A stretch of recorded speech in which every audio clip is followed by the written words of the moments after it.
Assalamualaikum warahmatullahi wabarakatuh. Perkenalkan, nama saya Febriana Nurul Aziza dengan NIM 255170200111033 dari kelas R1C, dan pada kesempatan kali ini saya akan menjelaskan terkait tafsir Al-Fatihah untuk memenuhi tugas pendidikan agama Islam. Baik, Assalamualaikum warahmatullahi wabarakatuh. Waalaikumsalam warahmatullahi wabarakatuh. Selamat malam semuanya. Pada kesempatan kali ini kita akan melanjutkan pembahasan kita, yaitu tafsir Al-Fatihah pada ayat Ihdinas Shiratal Mustaqim. Nah, ini adalah pembahasan terakhir kita ya teman-teman semuanya. Terima kasih sudah bergabung hingga akhir. Oke, langsung aja aku mulai dari penjelasannya. Doa ihdinas siratal mustaqim merupakan inti dari permohonan seorang hamba kepada Allah, yaitu memohon hidayah agar senantiasa berada di jalan yang lurus. Fokus pembahasan ayat ini adalah memahami makna hidayah dan jalan yang lurus dari sudut pandang bahasa maupun syariat. Kepentingannya sangat besar sebab doa ini adalah permohonan yang paling sering diulang oleh umat Islam, sekurang-kurangnya 17 kali sehari dalam sholat wajib. Hal ini menunjukkan betapa pentingnya hidayah dalam kehidupan seorang mukmin, karena tanpa hidayah, ibadah dan amal tidak akan sampai pada tujuan yang benar.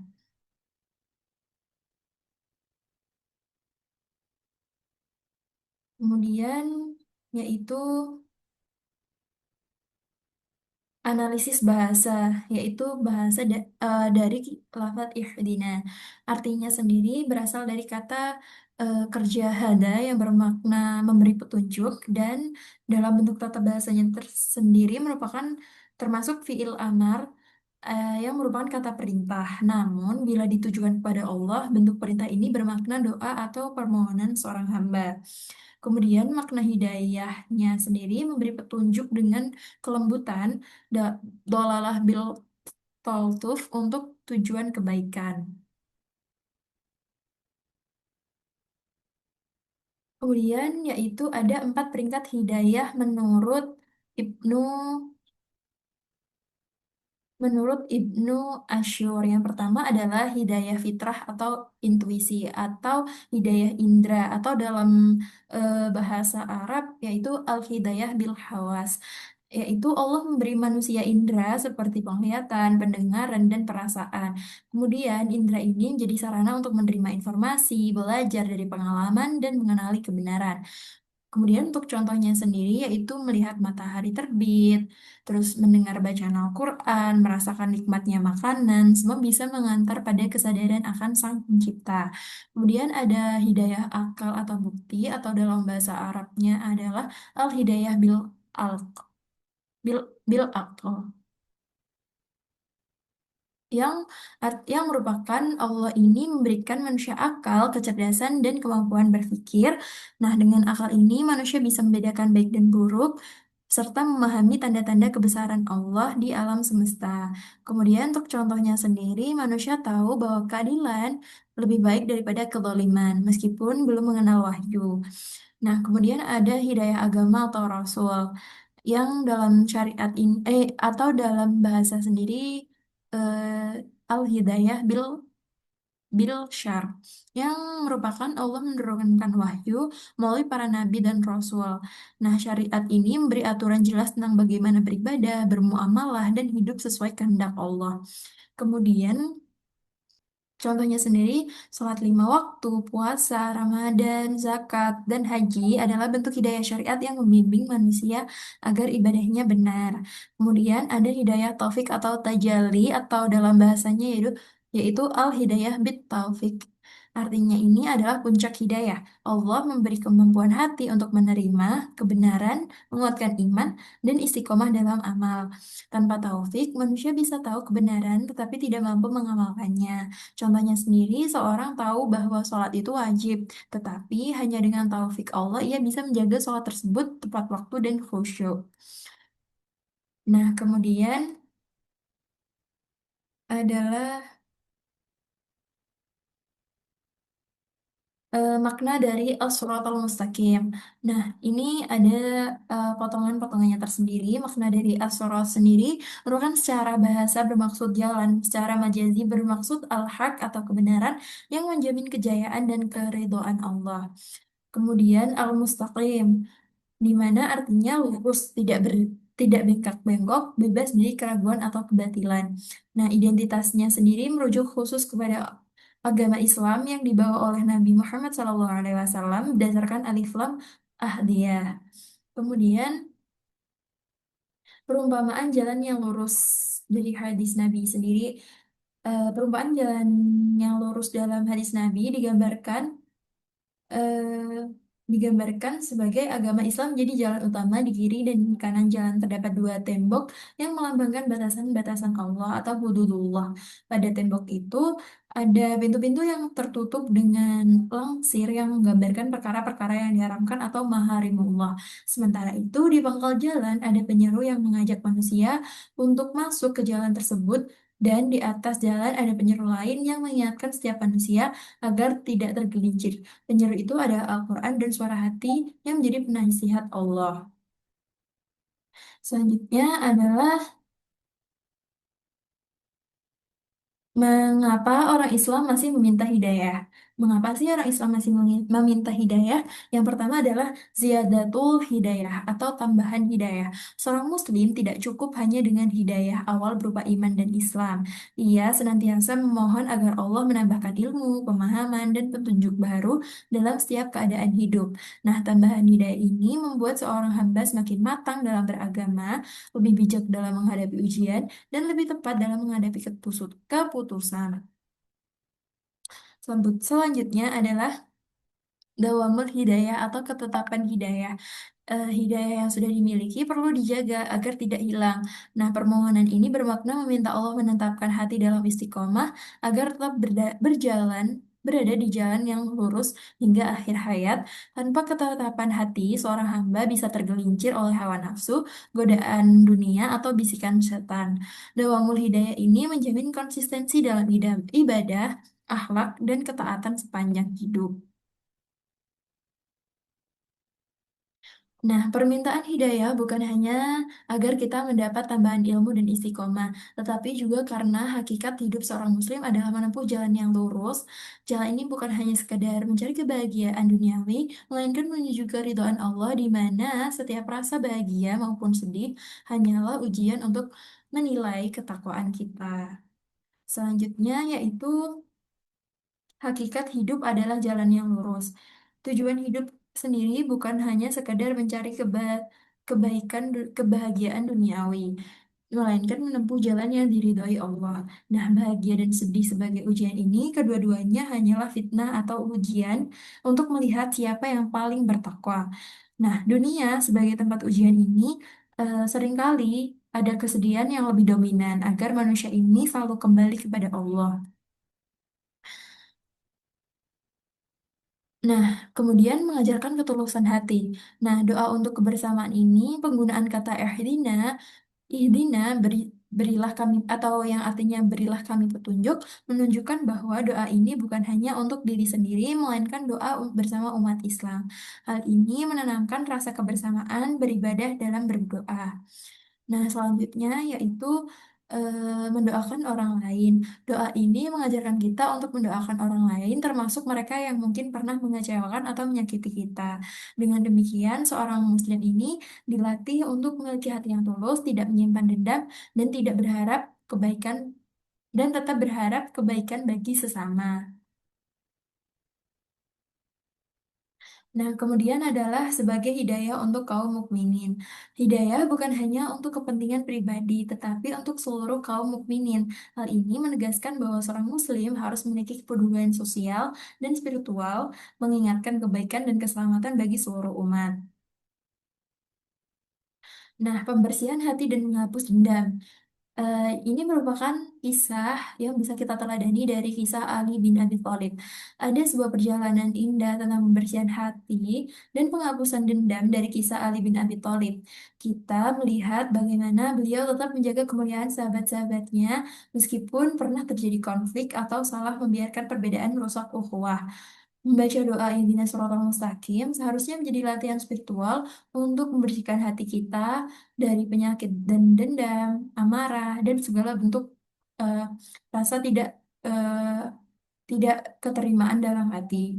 Doa ini mengingatkan kita bahwa hidayah bukan hanya petunjuk menuju jalan lurus, tetapi juga bimbingan agar hati tetap lembut, penuh kasih, dan mampu mengganti rasa benci dengan doa serta harapan kebaikan bagi sesama mukmin. Dengan begitu, seorang muslim belajar menapaki jalan lurus bukan hanya dengan akal dan amal, tapi juga hati yang bersih. Lalu, apa sih syarat dari terkabulnya hidayah? Yang pertama yaitu memuji Allah, yang pastinya dimulai dengan ayat Alhamdulillahirabbil alamin hingga Maliki Yaumiddin. Nah, memuji Allah adalah syarat utama agar doa kita itu diterima karena pengakuan atas kebesarannya membuka pintu hidayah. Kemudian yaitu komitmen ibadah atau tauhid, menegaskan hanya menyembah Allah semata-mata tanpa menyekutukannya. Komitmen tauhid ini menunjukkan keseriusan seorang hamba dalam menempuh jalan lurus. Kemudian adalah tawakal, yaitu di mana kita harus benar-benar bersandar pada Allah dalam setiap urusan, meninggalkan keraguan tentang masa depan karena yakin bahwa Allah lah yang membantu kita memberi petunjuk dan menentukan hasilnya. Yang kemudian adalah jadi hidayah itu tuh nggak datang begitu aja. Manusia itu perlu mencari hidayah. Jadi hidayah harus dicari, bukan hanya ditunggu. Sikap menunggu hidayah tanpa usaha adalah bentuk kesombongan, karena hidayah itu tidak datang dengan sendirinya. Hidayah itu adalah mutiara berharga yang harus dikejar melalui perjuangan, hijrah, dan kesungguhan dalam menuntut ilmu. Seorang muslim dituntut untuk aktif mencari jalan yang lurus dengan usaha nyata, bukan sekadar berharap tanpa tindakan. Dengan demikian, doa Ihdinas Shiratal Mustaqim ini menjadi dorongan agar kita terus bergerak, berjuang, dan berusaha sehingga Allah menurunkan hidayahnya kepada hati yang tulus dan bersungguh-sungguh.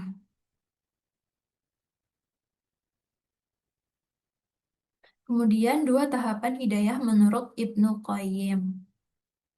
Yang pertama adalah hidayah dolalah atau petunjuk ilmu, merupakan hidayah yang berupa penjelasan dan ilmu tentang jalan yang benar. Nah, hidayah ini diperoleh melalui proses belajar atau thalabul ilmi dengan mendengar nasihat dan memahami wahyu. Tahapan ini membuat seorang tahu atas arah kebenaran, tetapi belum menjamin ia mampu melaksanakannya. Kemudian yang kedua yaitu hidayah taufik atau kekuatan mengamalkan. Hidayah ini merupakan hidayah yang berupa kemampuan dan kekuatan dari Allah untuk mengamalkan ilmu yang telah diketahui. Tanpa taufik, seseorang bisa tahu jalan yang benar, namun tetap tidak mampu menapakinya.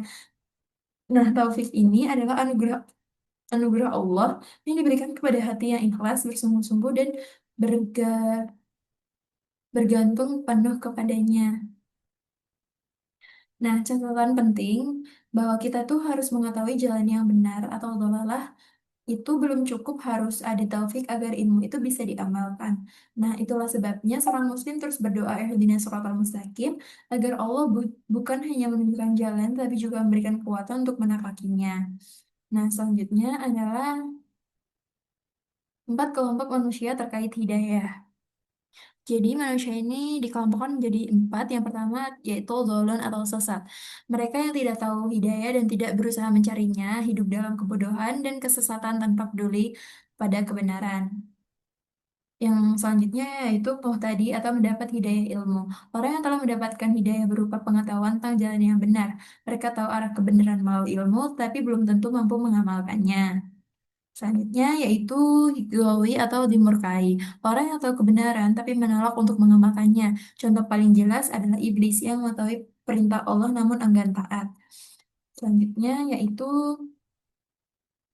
Rosyid atau mendapat hidayah sempurna. Orang yang bukan hanya mengetahui kebenaran tapi juga diberi taufik untuk mengamalkannya. Contohnya Khulafaur Rasyidin yang menjadi teladan eh, dan juga yang menjadi teladan dalam mengamalkan ilmu dan amal sekaligus.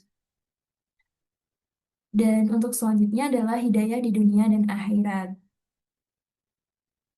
Nah, hidayah di dunia ini, contohnya yaitu petunjuk dari Allah agar selamat dari keburukan dan mendapatkan kebaikan, meliputi urusan agama seperti iman, ibadah, akhlak, maupun urusan dunia seperti rezeki, hubungan sosial, dan pekerjaan. Kemudian menjadi bekal utama agar seorang muslim mampu menempuh hidup dengan benar dan terhindar dari kesesatan. Selanjutnya yaitu eh, hidayah di akhirat berupa cahaya atau nur yang menerangi jalan seseorang mukmin ketika melewati jembatan Sirat menuju surga. Cahaya ini menjadi penentu keselamatan akhirat karena tanpa cahaya seseorang akan tersesat dan jatuh. Kemudian keterkaitan dunia dan akhirat. Besarnya cahaya di akhirat bergantung pada kestabilan seorang muslim dalam menempuh jalan lurus di dunia. Semakin istiqomah seseorang di dunia, semakin terang cahaya yang akan menuntun menuntunnya di akhirat. Nah, kesimpulannya, doa ihdinas siratal mustaqim ini adalah inti perjalanan hidup seorang muslim. Hidayah bukan sekedar pengetahuan, tetapi juga kekuatan untuk mengamalkan kebenaran. Ia harus dicari dengan usaha, bukan ditunggu, dan hanya akan terkabul bila disertai pujian kepada Allah, komitmen tauhid, serta tawakal yang tulus. Hidayah di dunia menuntun kita selamat dari keburukan, sementara di akhirat ia menjadi cahaya untuk melewati sirat menuju surga. Karena itu, setiap muslim terus memohon hidayah agar istiqomah di jalan lurus, membersihkan hati dari dendam, mendoakan sama, dan akhirnya meraih keridhaan Allah sebagai tujuan hidup yang sejati. Jadi, cukup dari aku. Mungkin dari teman-teman ada yang ingin ditanyakan. Dan berapa menit udah? Udah berapa menit? Oi,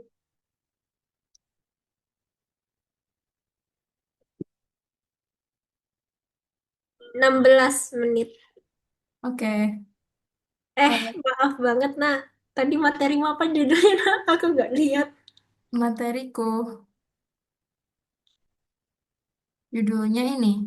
Jadi aku belum mencari pertanyaan. Ya, Dina Suratul Mustaqim. Ini mbakku udah ada pertanyaan sih. Ya udah, Mbak Menil aja. Ihdina Siratal Mustaqim. Oke, bentar. Se. Eh, Ya ada. eh, saya mbak tak buka jawaban.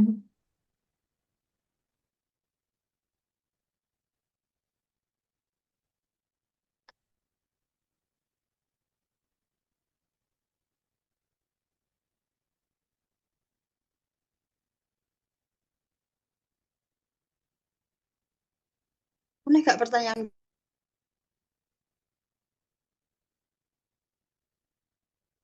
Enggak kok, saya. Oke, baik. Mungkin dari teman-teman ada yang ingin ditanyakan? Hmm, ada pertanyaan, Kak. Jadi, yang kutangkap tadi kan, makna dari ihdinas siratal mustaqim sendiri kan berkaitan erat dengan hidayah, istiqomah, dan ketakwaan kita sebagai manusia kan. Jadi, bagaimana sih peran ihdinas siratal mustaqim ini dalam memupuk ketakwaan dan istiqomah kita, sehingga kita itu bisa fokus pada as-sirat atau jalan masing-masing yang sudah Allah gariskan kepada kita. Oke, aku izin menjawab ya Kak. Seperti yang udah aku jelaskan sebelumnya, kalimat Ihdinas Siratal Mustaqim dalam surat Al-Fatihah ini adalah doa inti seorang hamba kan, yaitu memohon agar Allah senantiasa menuntun kita ke jalan yang lurus. Jalan lurus itu bukan sekedar arah, melainkan sebuah perjalanan hidup yang penuh dengan hidayah, istiqomah, dan ketakwaan. Jadi ketika kita mengucapkannya berulang kali dalam sholat, sejatinya kita sedang mengingatkan diri bahwa tanpa bimbingan Allah, kita mudah tergelincir, dan tanpa istiqomah kita mudah berhenti di tengah jalan. Nah, peran ihdinas siratal mustaqim sendiri dalam memupuk ketakwaan adalah menjadikan hati selalu sadar bahwa Allah lah yang menunjukkan jalan benar. Ketakwaan bukan hanya takut kepada Allah, tetapi juga menjaga diri dari segala yang menjauhkan kita darinya. Dengan doa ini, kita mengakui bahwa takwa tidak bisa dicapai hanya dengan akal atau usaha manusia, melainkan dengan hidayah yang terus-menerus. Maka, setiap kali kita membaca ayat ini, Kita itu seperti sedang mengamalkan dan menanamkan kesadaran bahwa takwa adalah hasil dari bimbingan Allah yang kita mohonkan setiap hari. Sedangkan peran ihdinas siratal mustaqim ini dalam memupuk istiqomah sendiri adalah untuk menguatkan langkah agar tidak hanya sesat berada di jalan lurus, tetapi hanya agar tidak hanya sesaat berada di jalan lurus, tetapi terus berada di jalan yang benar itu. Banyak orang bisa memulai ibadah dengan semangat, tetapi menjaga konsistensinya itu sangat susah. Nah, dengan doa ini kita menjaga agar Allah menjaga kita tidak berpaling, tidak bosan, dan tidak tergoda oleh jalan lain. Istiqomah ini berarti teguh di jalan lurus meskipun banyak rintangan. Nah, dan doa ini adalah pengingat bahwa istiqomah adalah karunia Allah, bukan sekadar hasil usaha manusia. Nah, ketika kita berbicara tentang as atau masing-masing jalan yang sudah Allah gariskan, maksudnya adalah bahwa setiap manusia ini kan memiliki jalan hidup masing-masing. Kayak ada nih yang jadi mahasiswa, ada manusia yang jadi pekerja, ada ada ibu rumah tangga, ada pemimpin, ada aktivis, ada banyak eh, yang lain. Nah, jalan lurus itu bukan berarti semua orang harus sama, tetapi setiap orang ini harus menempuh jalan dengan takwa dan istiqomah. Nah, ihdinas shiratal mustaqim ini membuat kita fokus pada jalan yang Allah tetapkan untuk kita, jalan yang bukan jalan yang Allah tetapkan untuk orang lain. Nah, misalkan nih seorang mahasiswa ini jalan lurusnya adalah menuntut ilmu dengan niat ikhlas dan menjauhi kemaksiatan. Terus kalau misalkan seorang pekerja ya jalan lurusnya adalah bekerja dengan jujur dan tidak menzalimi orang lain. Nah, untuk seorang pemimpin jalan lurusnya adalah memimpin dengan adil dan amanah.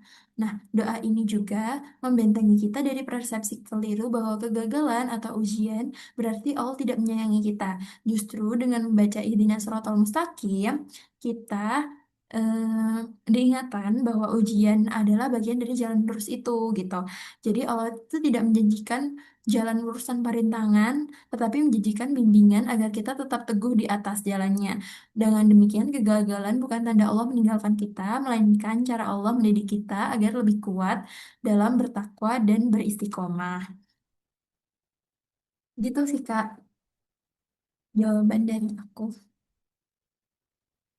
Oke, Kak, sudah menjawab pertanyaan Oke, kami. mungkin dari teman-teman yang lain ada pertanyaan?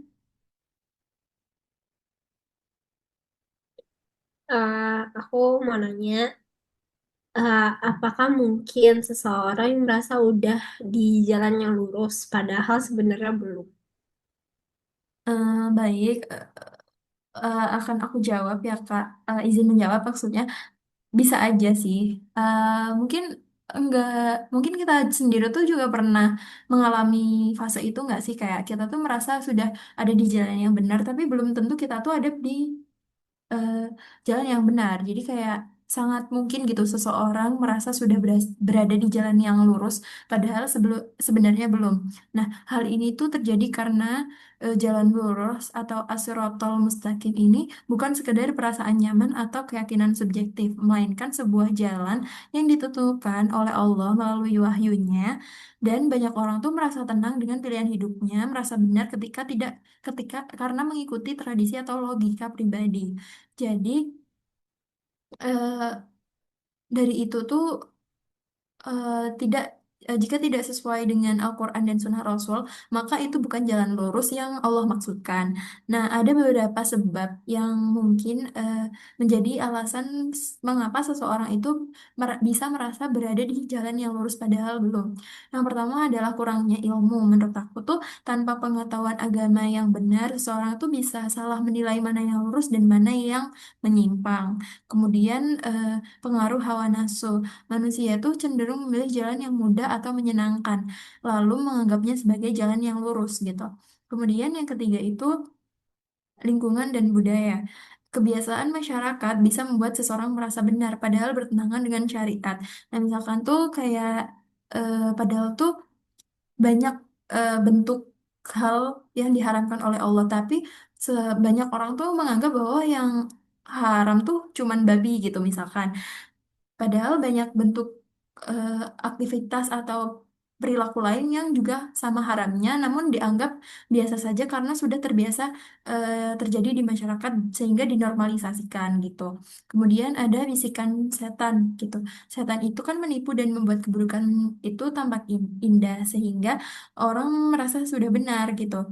Nah, untuk caranya sendiri supaya seseorang tuh tidak merasa benar di jalannya dia, padahal jalannya itu belum tentu benar, yaitu dengan mengukur diri pada standar Allah, bukan standar perasaan atau manusia. Pertama, kembali lagi kepada Al-Quran dan Sunnah yang harus dijadikan sebagai tolak ukur untuk jalan lurus. Kedua yaitu memohon hidayah setiap hari melalui doa agar Allah tetap menjaga kita dari kesesatan yang samar. Dan yang ketiga, kita memilih-milih, bukan berarti memilih-milih teman ini salah ya, tapi kita tuh harus bergaul dengan orang-orang yang memang mengingatkan kita kepada kebenaran gitu. Yang keempat, melatih hati dengan muhasabah, seperti apakah amal kita ini benar-benar ikhlas dilakukan untuk Allah sesuai tuntunannya atau hanya karena ingin mengikuti hawa nafsu. Gitu sih Kak dari aku. Aku mau nanya satu lagi. Gimana caranya biar kita bisa ngebedain antara keinginan pribadi dengan petunjuk dari Allah? Oke, aku izin menjawab juga. Untuk menurut aku cara untuk membedakan antara keinginan pribadi dengan petunjuk Allah itu kan memang tidak mudah ya Kak. Karena tuh keduanya tuh kayak samar gitu, saling bercampur dalam hati manusia. Namun ada beberapa prinsip yang bisa menjadi pedoman agar kita ini tidak tertipu oleh hawa nafsu sendiri. Yang pertama yaitu ukur dengan Al-Quran dan Sunnah. Petunjuk Allah itu selalu sejalan dengan wahyunya. Jika sebuah keinginan bertentangan dengan Al-Quran atau Sunnah Rasul, maka itu jelas bukan petunjuk Allah. Misalkan, ada keinginan untuk mencari rezeki dengan cara curang atau zalim. Meski terasa menguntungkan, tapi tidak mungkin berasal dari Allah, gitu. Nah, yang kedua, lihat dampaknya terhadap iman dan takwa. Petunjuk Allah itu kan selalu mendekatkan kita padanya, menambah rasa takut, cinta, dan harapan kepada Allah. Jika sebuah keinginan itu membuat kita lalai dari ibadah, menjauh dari hal-hal baik atau menurunkan kualitas takwa kita, maka itu cenderung berasal dari nafsu, bukan dari petunjuk Allah. Yang ketiga itu perhatikan prosesnya, bukan hanya hasilnya. Petunjuk Allah itu biasanya datang dengan jalan yang bersih, halal, dan penuh keberkahan. Keinginan pribadi itu seringkali menghalalkan segala cara demi hasil. Jika jalannya ditempuh kotor, penuh tipu daya atau melanggar syariat, maka itu bukan hidayah yang diberikan Allah. Nah, yang keempat itu adalah uji dengan istikharah dan doa. Rasulullah Shallallahu Alaihi Wasallam mengajarkan sholat istikharah agar kita bisa membedakan mana yang benar baik menurut Allah. Jika setelah berdoa hati kita menjadi tenang, jalan terasa dimudahkan dan tidak bertentangan dengan syariat, itu tanda pertolongan Allah. Jika hati tetap gelisah dan jalan penuh kehambatan yang mengarah pada maksiat, itu tandanya hanya keinginan pribadi kita. Kemudian meminta nasihat dari orang yang soleh. Kadang tuh kita butuh terhadap diri sendiri kan. Dengan meminta nasihat dari orang yang berilmu dan bertakwa, kita bisa mendapatkan perspektif perspektif yang lebih jernih. Nah, petunjuk Allah sering hadir melalui lisan oleh orang-orang yang ikhlas. Kemudian bisa dari musahabah hati. Tanyakan pada diri kita, apakah aku menginginkan ini karena Allah atau karena gengsi, karena pujian, atau kesenangan pribadi gitu. Eh, Biasanya tuh kalau dari keinginan pribadi atau hanya ingin validasi itu hanya berasal pada ego, bukan dari petunjuk Allah untuk melakukan hal itu gitu. Jadi menurut aku jadi menurut aku itu aja sih Kak yang bisa aku sampaikan.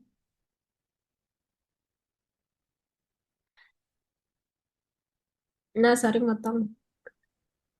Kurang 3 menit. Kamu gimana? Bentar, gimana ya? Jujur udah keluar.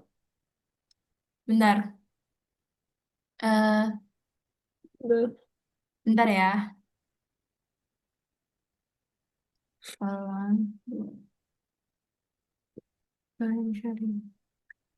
Sahnya.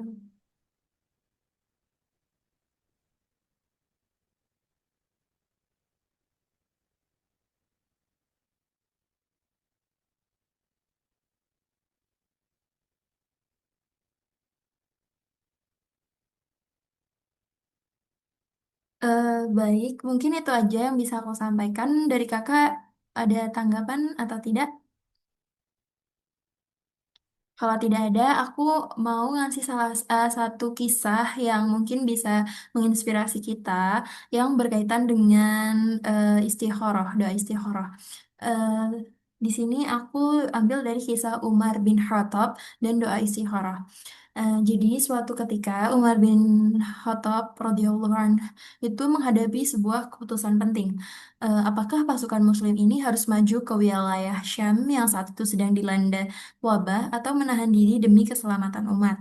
Nah, sebagai pemimpin, Umar itu tentu punya keinginan pribadi. Ia ingin pasukan terus maju karena itu berarti kemenangan dan perluasan wilayah Islam. Tetapi ia juga sadar keputusan besar itu tidak boleh hanya berdasarkan keinginan.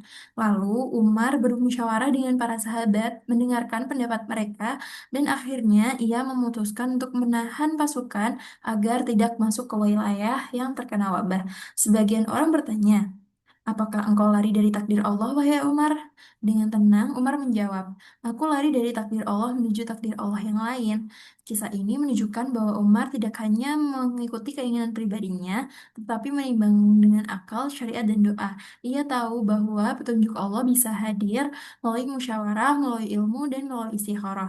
Keputusan yang penting diambil bukan sekadar keinginan pribadi, tetapi jalan yang Allah tunjukkan sebagai eh, bentuk untuk menjaga umat.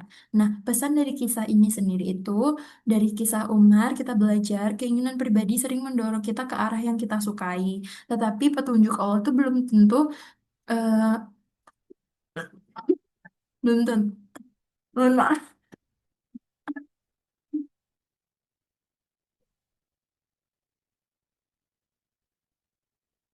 Dari kisah Umar kita belajar keinginan.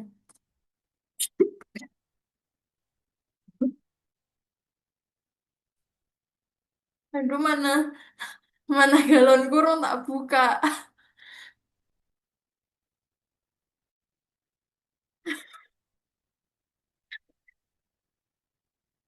Lanjut. Jadi,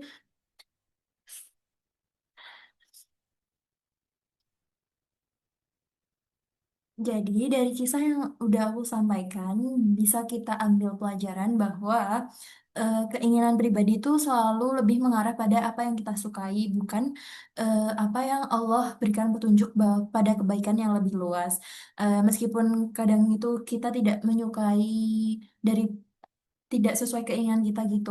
Namun cara membedakannya adalah dengan menimbang pada syariat, berdoa, memohon hidayah, dan melihat apakah keputusan ini mendekatkan kita pada takwa atau justru menjauhkan kita dari Allah. Sehingga dari kisah ini kita bisa jadi pengingat buat kita bahwa jangan buru-buru menganggap keinginan kita itu sebagai petunjuk Allah, namun tetap harus diuji dengan doa, ilmu syariat, agar kita benar-benar berjalan di jalan yang lurus.